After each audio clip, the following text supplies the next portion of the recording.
Alright, so this is a demonstration of the tilt bed 20-foot trailer from Kaufman trailers. This one came out of Nebraska. Hold the pin, push up. It's supposed to be pretty well balanced. I know I got the front of the trailer a little bit heavy. So this is the first time a car's been on this one. You notice this one's actually pretty quiet. I was going to get the diamond deck, but they were so noisy.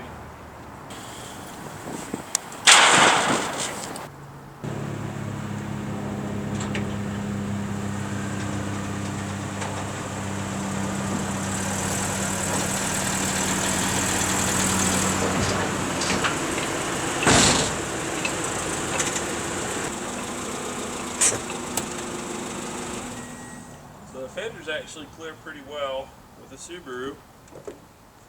I'll have to find out how they do with the Corvette. I'm planning on cutting this off and making it so that it'll pivot, and I'm planning on putting a winch on. This is kind of a double experiment.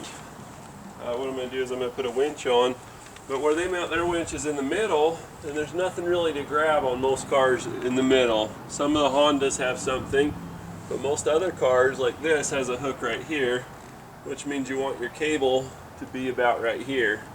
So you want to mount the winch here, and it also acts as a tire chock in a way.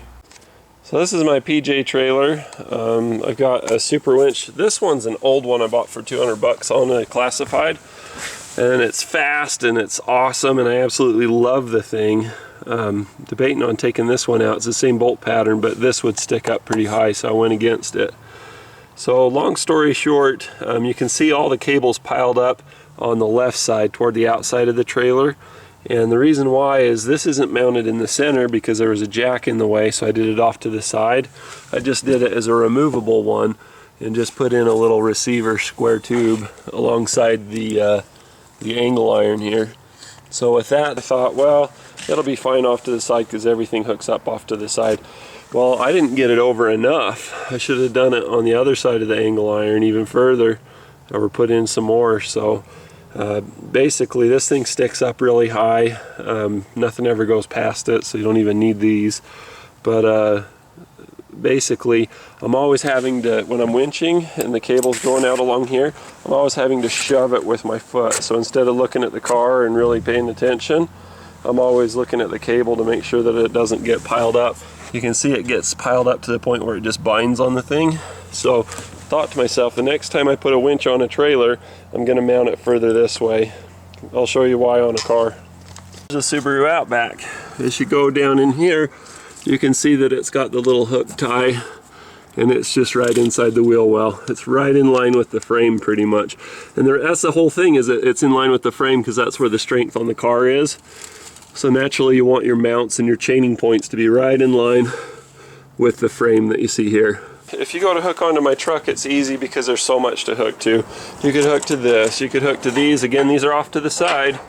But most vehicles, if you go to hook into anything, it's usually right inside the wheel well. When they're shipped on a train, in this case, or if they're shipped anyway, you always have these little oval cutouts, which are perfect to throw a hook into. And so you want your vehicles and your winch to line up with those ovals, or you can hook in besides there. There's always something on the frame. Now what about a unibody? Now with a unibody it's different, right? No, it is not different. On a unibody, you have the same thing right here, a little thing to put a hook in, and it's just inside the wheel well. You know, it's just to the side. So no matter what car it is, you'll have some kind of something to hook to. Winches are heavy, and when you mount a winch on the front of this, it messes up the balance. I took off the little parking chocks at the front of it, and then I had to do some other things with the trailer. But you can see if it's balanced, it works really well. It makes it a lot easier to load and unload without smacking the front bumper as you come off the back of it, and without hitting it as you're pinning it down with the front wheels to get started. So I want to maintain that balance, so it's going to be tricky. So what's with the vampire teeth, Brian? What are you doing there? Well, when you look at the winch that I've selected, I selected this one specifically because it has a wireless feature, so I can be steering the car and winching it on at the same time. Now it's got a mount for the control box on top for all the circuitry and stuff. And the way that it secures, so here's the control box here, wireless, and you can use a hardwired remote too, that's fine. But it hooks onto those bars on top.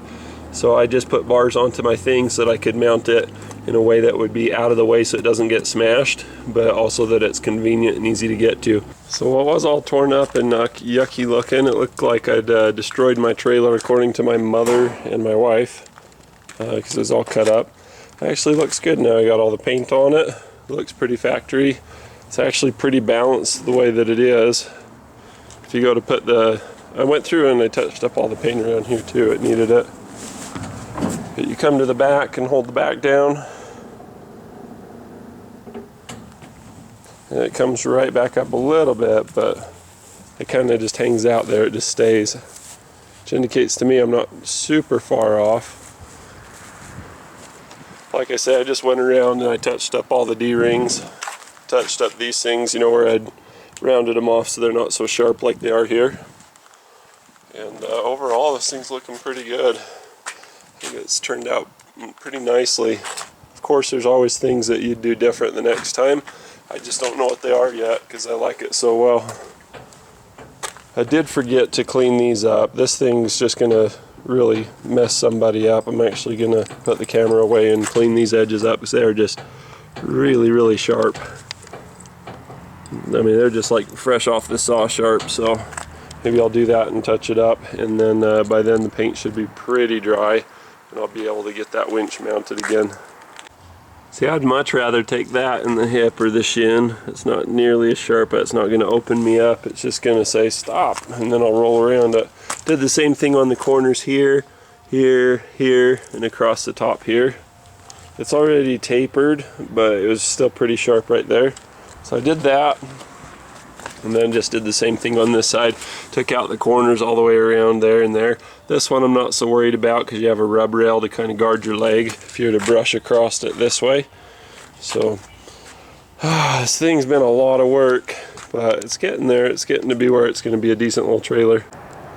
So I've got the new winch set up all good and ready to go. I took some angle from here, put it on there for the battery box. I put in a couple pieces of channel to mount the winch to, so it's mounted with the bolts facing down like the manufacturer and engineer intended. I got this mounted so that the roller here is slightly higher than the deck, and so the whole thing is about the same level. Got the stupid Smurf knob, which you get on everything. That's why they mounted theirs crooked, but or 90 degrees off. I'll probably make a new handle for that. I don't like it sticking up. I just think that it's nice if it's down inside of a carrier on the front of a vehicle, but on a trailer application like this, it's just not cool. Plus, I know from experience that these knobs, whether you buy a Super Winch or a Badlands or whatever the other trailer comes with, they always rust, so I might as well do something and paint it anyway. But overall, I think it looks pretty good. When I get down and look at it, I can see that I mean, it really just does not stick up that high. It's very low profile. This is a Kaufman setup that I showed you a little bit earlier. You can see that the level of the roller is about the same as what I did mine. So theirs sticks up about as much as mine does. Mine sticks up more, you know, for the sake of that Smurf handle, but otherwise it's about as low as you can go, about as low as you want to go, and still be able to feed properly. So I added a bunch of weight with the winch, but those little parking chocks that were here, I took those off to be able to reduce the weight to help balance the trailer, but also they're just not needed. You have that catch plate on the front anyway. So I took those off and painted where they were, reduced a little weight, and I also trimmed up this and got it so that it'd sit down a little better.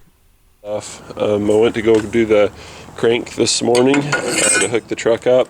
I went to grab it and I got jacked a little bit on this with my thumb, so I went to grab it. So I need to get the sharp edges off of here. I also like to do the sharp edges off of these locations all the way around here as well. Looks like they kind of took it off the front here, but just overall it just seems like everything was really sharp. I mean, everywhere you go, everywhere you look, I just had to grind it down and repaint it. But it's getting to be to where it's pretty serviceable, pretty nice. One of the things I was really surprised by is, you know, you got reflective tape here. You don't have any reflective tape on the tail back here to let anybody know that you're there. And you also don't have any reflective tape across the back of this. So if there's a motorcycle and he thinks that he can pull right up, or just, I mean, that's 2 feet. You got to have something on that. So I went ahead and took a bunch of reflective tape strips like this. And what I did is I just cut them down the middle and then just cut strips, 3 strips per each. So I cut 2 of these up, and then I'll use the clear for other things like lining the trailer up on the camera. So on the front of the trailer, you can't really see because everything's black all the way along here. I mean, you can't even see the sides, so I put this on. I mean, I covered the branding on it, but that's like if you shop at Walmart, you don't worry that, look everybody, I have a Walmart bag. Maybe if it's some fancy department store or Cabela's or who knows what, but anyway, I'd rather have something there if the trailer's parked so that people can see it, because your next reflector doesn't happen. I put that on there too. Your next reflector doesn't happen till the deck, and that sticks out way far. I mean, it gives you a lot of cargo space in the battery box and a place for your jack, but that sticks out pretty dang far if you have this parked somewhere. In fact, what I'm going to do, I'm going to put another one on the side of the jack here.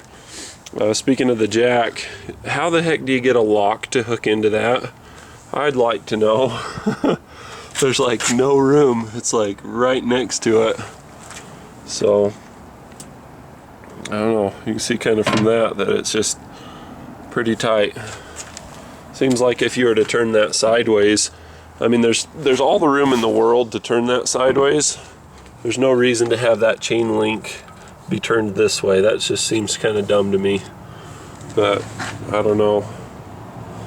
I haven't bothered to see where they kind of slammed it to make it fit or stamped it or something. I don't know. It hasn't bothered me enough to change it yet. Might not do anything, but I can't get a lock on that. Seems like it would be easier to do, manufacturing, building, aiming it on there, to have it be this way. I really don't get it, because that way you got the contour of the chain, as the thing closes, as it goes over it, you got a shot this way for the hole to go over. I don't know, just kind of goofy backward things. So I'm working on my Kaufman trailer. I'm trying to get it to tip back. I did the winch setup, which is awesome. That's right in line with the vehicle's frame. I kind of minimalized mine, getting it down low. I really like what I did there. The unfortunate problem with having it where it is it causes the trailer to want to be in the down position. See, I have it counterweighted with batteries here.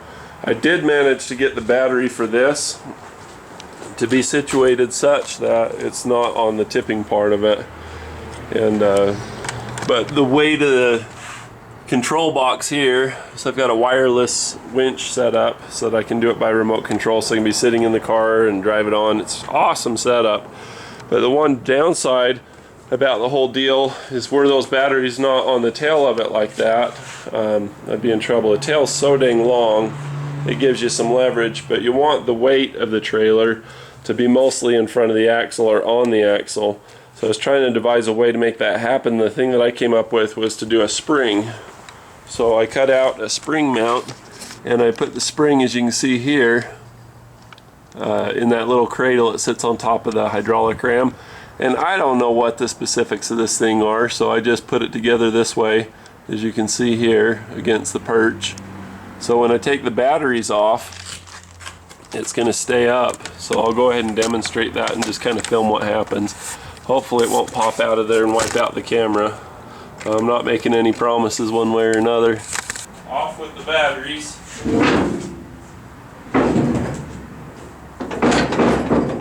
And of course it's just going to stay up because of the spring being there. But with my weight, my hope was to be able to get this to close in such a fashion that I could latch it down and just have it under load. But that spring's just way too heavy duty.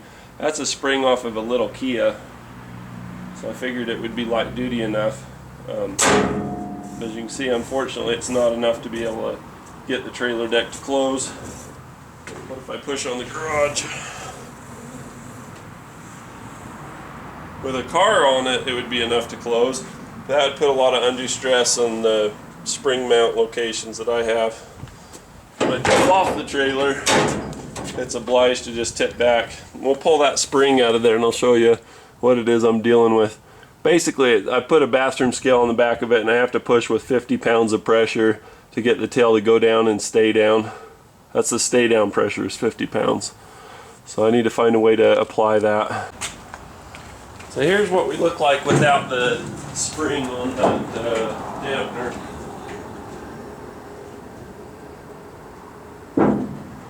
Perfect. That's the way it's supposed to go. Oh, wait a minute. It's not supposed to do that. So basically what happens is you back a car off of this, the car tilts it back, you're coming down, front wheels are on. As soon as those front wheels come off, bam, right in the face. Fascia, like front bumper fascia. So that's the problem that I'm up against. And it's mostly just this little free play hydraulic no man's zone. What to do? I don't know.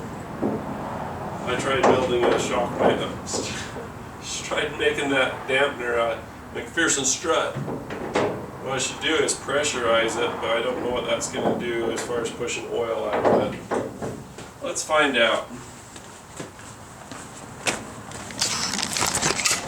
Here's what the factory dampener looks like in action without a big spring attached to it.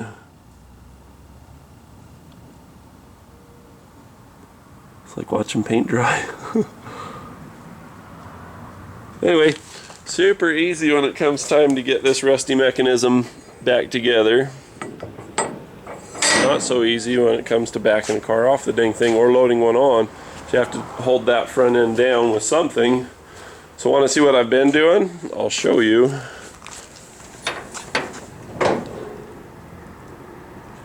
There's a gap that goes between here and that secure mechanism, and I just shove a 2x4 in it, which means I have to get in and out of the car that I'm loading frequently.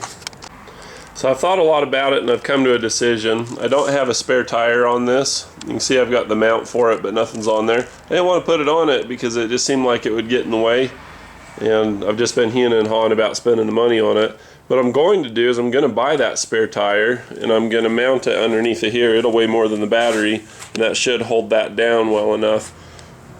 But you know, just like a truck or anything else has a spare underneath of there, it's a little bit of a pain to get to, but I think that'll be the useful weight that I'm going to do. If I'm going to add weight to it, that's what I'm going to do.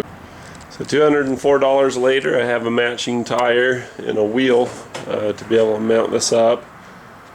So I've got that spare tire mount, as I said, but this makes it so that its balance compensates for the winch that you see up there. You winch! So anyway, that's about as far forward as I can slide it. You see it's kind of tapping balance in here. I think that's enough in terms of how far forward it is. I think that's enough room to where I can fit that underneath of the trailer and have it be all the way down. It looks like I'll be in good shape. Don't like adding more weight back here because it's like going down the road. This is all springy because it's just hanging out there. It's just basically ramp material, but it should be good. So right here in between these two. So as I put that underneath of there, what I was saying before, it needs to be between this one and this one. And I'm barely between the ones that I said that it doesn't need to be between. Anyway, it's too thick. I think I'm still going to mount it there, but I'm going to have to come up with more weight in addition to that, it looks like. Looks like the best I can do is between this one and the next one. So I've got it to where it's pretty well balanced. You know, it still pops up when it's unlatched, which is good because then you'll notice that it's unlatched. So what I did is I mounted that spare tire, like you see here on the bottom. I just got a steel 2x4 and some brackets and stuff so that it just mounts like that. I did a steel strap between the two so that it doesn't rock back and forth. I did not do a strap on the back side here. Hello, welcome to the focus party here. I didn't do a strap on the back side here so that if it did hit, it could go up along the side there. But fortunately the tire doesn't hit. Allow me to demonstrate. So if I step on the tail here, we go down and it stays down. Basically, that's it. It goes up maybe an inch. But that's definitely good enough to put any car on, the lowest of the low. When we look back at the spare tire, you can see that it's almost to the ground. But if I unstrap the camera, you can see it's just kissing, just barely. But like I say, there's no strap there, so if there's a bump in the ground or whatever, it won't hold it up or interfere. So, and the tread hits if it goes too far so that it doesn't bother the wheel studs and the lug nuts. But basically it's, you know, able to tip just a little bit because it's just held against the pressure there. So that's not touching, that's just all balance. Okay, so this is fun. This is my new trailer going through its paces, doing the routine. So you can see it in the top left frame first. So you see the truck pull up, wait for the pedestrians, and then I back it in like that. So we go through all the rigmarole, getting everything unhooked. You give a little slack on the winch, but it's still connected securely. Roll it back, it goes down. Just go around, unhook everything, and just coast it off because it's downhill. Piece of cake. So, getting things done in the garage. So then you just go back up here, stand on it, show your plumber's crack, and then back it in. It's a little bit of a tricky driveway to back through. You gotta back around all kinds of stuff. I mean, you gotta do this big old S backing drill, but it's pretty cool. You just park the truck back and that's it, piece of cake. I say with my old trailer, it was a lot more to do with the ramps and everything. So I really like this tilt trailer. The more I use it, the more I really like it. However, really miss the quality of a PJ trailer or a Big Tex. I think I might do one of those next time.